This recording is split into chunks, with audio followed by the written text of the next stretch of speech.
Hello friend, welcome back to my vlog. तो देखिए, आज मुझे मौका मिला है वॉक करने का और नेचर से कनेक्ट होने का। तो नेचर से कनेक्ट होने का अगर ऐसा मौका मिले ना तो मैं पीछे नहीं हटती हूँ। तो आज मैं गई थी। तो बच्चे तो हस्बैंड के साथ ही थे और हस्बैंड का भी जाने का कोई मूड नहीं था। और पता है, बीच में ना व्लॉग बनाने का कोई मौका नहीं मिला। मतलब मैंने खुद ही व्लॉग नहीं बनाया, क्योंकि ना यहाँ पे जाने के लिए बड़े ध्यान से चलना है, क्योंकि एक तो रास्ता ऊपर खावा, पत्थर के ऊपर स्लिप होकर गिर भी सकती है, तो इसलिए ध्यान से चलना। तो देखिए, मैं लाइट हाउस के ऊपर आ गई हूँ। बीच में ज़्यादा व्लॉग नहीं बनाया था, क्योंकि देख देख के चलना है। तो बस यहाँ पे मुझे थोड़ा टाइम मिला।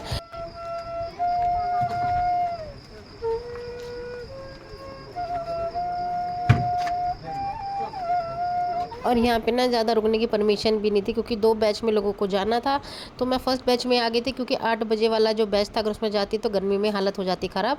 तो मैं सही यहाँ से पहला बैच जो गया था वो 5 बजे का था, तो मैं 5 बजे वाले में गई थी। और इतना ठंडा माहौल था और अंधेरा था, पर सब साथ थे, तो आगे पीछे एक दूसरे के साथ चलने में कोई दिक्कत नहीं है। तो बहुत अच्छा लगा। और देखिए, अब मैं जब वापस आ रही हूँ तो अब भी कुछ मौसम ऐसा था, तो थोड़ा बहुत रिकॉर्ड कर लिया था, क्योंकि ज़्यादा रिकॉर्ड करना पॉसिबल नहीं था। तो बस, और ना ही मेरा मन किया, क्योंकि चलने में ना इतनी ज़्यादा हालत ख़राब हो गई थी, क्योंकि एक तो ध्यान से चलना पड़ रहा था, ऊपर से ना बीच बीच में पैर कई बार फिसल गया था। और सच बताऊँ तो मैं फिसल भी गई थी। तो बस यहाँ से आने के बाद थकान हो गई थी, और घर पहुँच के बस थोड़ा सा ब्रेकफास्ट किया, और उसके बाद यहाँ पे आ गए थे स्विमिंग करने के लिए। तो यहाँ पे मैं और ध्रुव स्विमिंग करने लगे हैं। और उसके बाद हम लोग निकल गए थे घर से मॉल जाने के लिए, क्योंकि घर पे अब मेरा मन नहीं लग रहा था, और मुझे इतनी ज़्यादा फ्रस्ट्रेशन हो रही थी, या मतलब घर पे मन ही नहीं लग रहा था। तो मैंने हस्बैंड को बोला कि चलो मॉल चलते हैं, थोड़ा घूम के आएंगे, थोड़ा सा मॉल की चहल पहल देखेंगे, थोड़ी सी लाइट्स देखेंगे, तो ना थोड़ा सा माइंड मेरा डाइवर्ट हो जाएगा। और देखिए, मरीन ड्राइव का नज़ारा तो मैं आपको सैटरडे संडे कभी भी दिखाऊँ तो यहाँ पे ना ऐसी ही चहल पहल रहती है। तो मरीन ड्राइव का तो अपने आप में एक अलग क्रेज़ है। और मरीन ड्राइव तो मरीन ड्राइव है, और बारिश के मौसम में ना मरीन ड्राइव की जो बारिश होती है ना, उसका तो अलग ही मज़ा है। तो जब बारिश होगी, मैं आपको मरीन ड्राइव पे बारिश का भी माहौल दिखाऊंगी।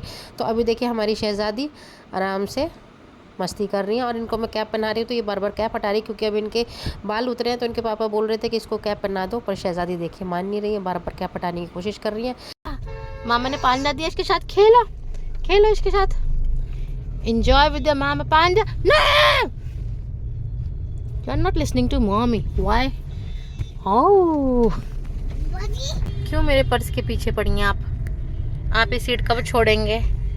इस सीट का पीछा छोड़ दो। आप बड़े हो गए, और कितना बड़े हो गए, आप बड़े हो चुके बेटा। अच्छा बताओ, अभी हम कहाँ जा रहे हैं? मॉल। मॉल में जाके आप क्या क्या करेंगे? और फिर सोच लो। और आप क्या करोगी मॉल में? आप स्टॉलर में बैठोगी आराम से, है ना।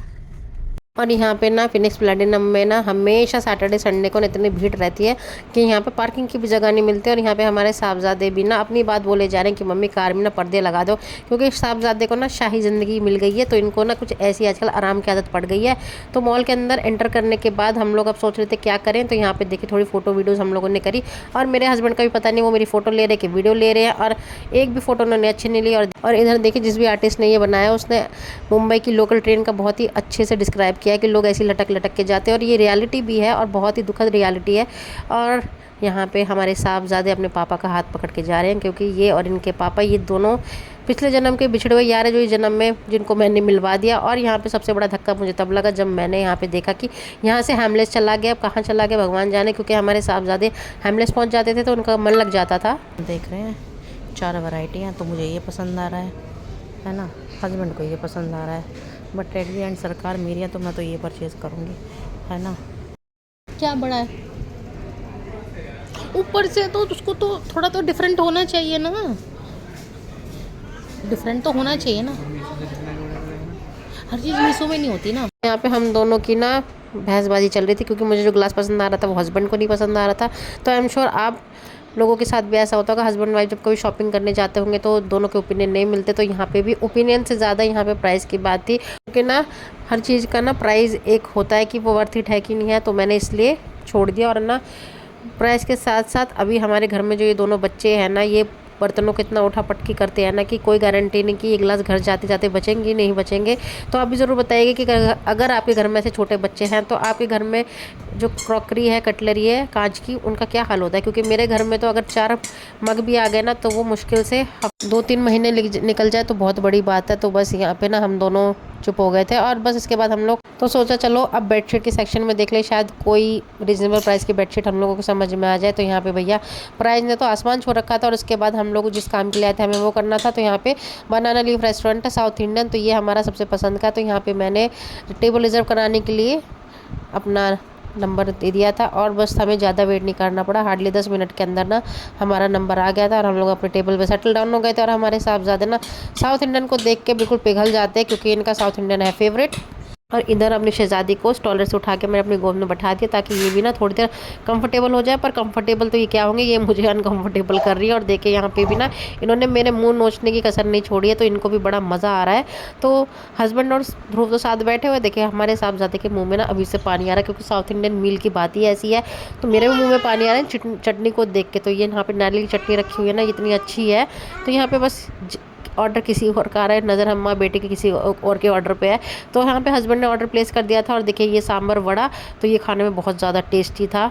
और यहाँ पे देखिए साहबजादे का ना आगे हम मसाला डोसा, तो ये किसी के साथ शेयर नहीं करेंगे, यहाँ पे थोड़ा थोड़ा इन साहबजादे से लिया जा रहा है। और यहाँ पे आ गई है हमारी इडली। तो बस यही हम लोगों का मतलब खाना था। और यहाँ पे देखिए शहजादी को इसको कोने में बैठा दिया ताकि ये थोड़ा शांति से बैठी रहे, पर ये शांति से तो क्या बैठी।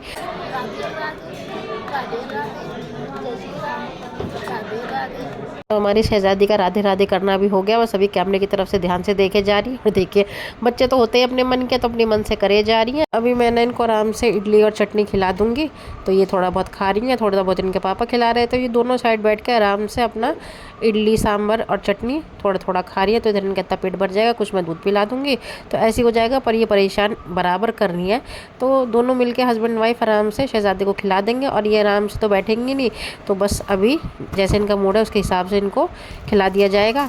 और यहाँ पे देखिए सबसे ज़्यादा बड़ा टास्क है हमें अपने साहबजादे को संभालने का, क्योंकि ये साउथ इंडियन देख के कसम से आउट ऑफ कंट्रोल हो जाते हैं। तो आप लोग भी मुझे कमेंट में ज़रूर बताइएगा कि आपके बच्चे भी साउथ इंडियन कितने दीवाने, क्योंकि मेरा बच्चा तो बिल्कुल दीवाना है और अपने पापा की बात नहीं सुनता। और देखिए अब यहाँ पे शहजादी को गोद में ले लिया है क्योंकि अब इनका मन कर रहा है कि अभी यहाँ से चलें। तो अभी तो हम लोगों को थोड़ा टाइम लगेगा क्योंकि अभी हमारा खाना हुआ नहीं है। और देखिए ये गोद से ना निकल के चलने को तैयार है, तो यहाँ स्टॉलर में भी नहीं बैठ रही हैं। और देखिए यहाँ पे मेरे मुंह पे ना एक के बाद एक लाफा रसीद करे जा रही हैं, कभी ये मेरा मुंह नोच रही है। यहाँ पे हमारी शहजादी भी ना बहुत ज़्यादा क्रैंकी हो गई थी। और यहाँ पे ना साहबजादे का अभी भी ना पेट तो भर गया था पर मन नहीं भरा था। तो देखिए यहाँ पे अपने पापा को परेशान कर दिया था। तो लास्ट में हमने साहबजादे के लिए मंगवाई है यहाँ पे इडली। तो देखिए हमारे साहबजादे का ना अब ऐसा हो गया हाल कि अब इनको ना हमको थोड़ा सा स्ट्रिक्ट करना पड़ेगा। यहाँ पे देखिए साहबजादे ने कह दिया कि पापा मम्मी के पास जो इडली वो मुझे वापस कर दो। साहबजादे को हमने ये भी इडली वापस करी तो इन्होंने खाया। तो यहाँ पे बस हमने अपने साहबजादे को इडली दे दी थी, तो ये खाएंगे तो ये खुश रहेंगे, तो इनके पापा खुश रहेंगे। क्योंकि ना ये मुझे तो कुछ नहीं कहेंगे, ये अपने पापा का ज़रूर जो है इरिटेट कर देंगे। तो बस साहबजादे को हमने इडली खिलाई और अब हम घर जाने के लिए निकल गए थे क्योंकि अब हमको टाइम भी बहुत हो गया था। और साहबजादे भी ना चल चल के थक गए थे और हमारी शहजादी स्टॉलर में आराम से बैठी हुई थी, तो वो परेशान नहीं करेंगे। और ये मॉल ना एक बिल्डिंग से दूसरे बिल्डिंग में जाना था हम लोगों को, तो यहाँ जोन वाइज है, तो हमको एक जोन से दूसरे जोन में जाना था। और कार भी हमारे दूसरी बिल्डिंग में पार्क थी। तो बस हम लोग थोड़ा सा घूमेंगे और उसके बाद बस अब अपनी पार्किंग की तरफ चल देंगे, क्योंकि फाइनली अब मेरे को भी ना इतनी थकान हो गई थी कि बस अब मुझे भी कार में बैठना था। और आज तो खाया पिया सब एक बराबर लग रहा है, ऐसा लग रहा है कुछ खाया ही नहीं है। तो मुझे ऐसा लगता है कि मुझे घर पे जाके ना फिर अपने पेट को शांत करना पड़ेगा, कुछ बनाना पड़ेगा, क्योंकि मेरा तो पेट नहीं भरा है ना। और ये बात मेरे पति सुनेंगे तो पता नहीं मुझ पर कैसे बरसेंगे, क्योंकि ये मुझ पर बहुत तेज़ बरसने वाले हैं। अभी ना मेरे साथ कुछ ऐसा हो रहा है कि हाँ मैं शहजादी को फीड कराती हूँ तो उसके बाद मुझे ऐसा लगता है जैसे कि मैंने कुछ खाया ही ना हो। तो मेरे साथ तो आजकल ऐसे ही हो रहा है। तो यहाँ पे अब हम लोग घर के लिए चल दिए थे और साहबजादे को पीछे हमने पिल्लो दे दिया था, ओढ़ने के लिए चादर भी दे दी थी क्योंकि हमारे साहबजादे अब सो जाएंगे। तो चलिए फ्रेंड्स, इस ब्लॉग को मैं यहीं पे एंड करती हूँ। उम्मीद करती हूँ अपने बच्चों के साथ खूब सारा टाइम स्पेंड करेंगे, खूब सारी मेमोरीज बना रहे होंगे। मिलते हैं अब आपसे नेक्स्ट ब्लॉग में, तब तक के लिए बाय बाय।